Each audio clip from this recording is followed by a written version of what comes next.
این دنیا رو ببینی عزیزان من، جوانیش 2 روز از پیری داره، شادیش از قفاش غم داره، خرسندیش ماتم داره، بایگریش کم بغلی داره، تن صحتیش بیماری داره، حیاتش مرگ. دیدیش داده هر روزی نه؟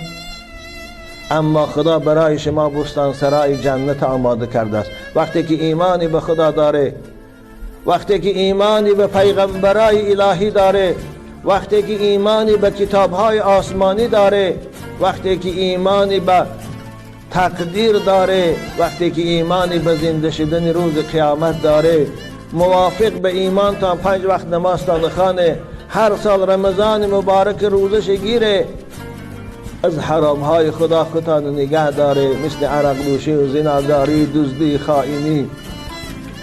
خدا شما رو بعد از این عالم که رفتین در بستان سرای جنتش جا میکنه.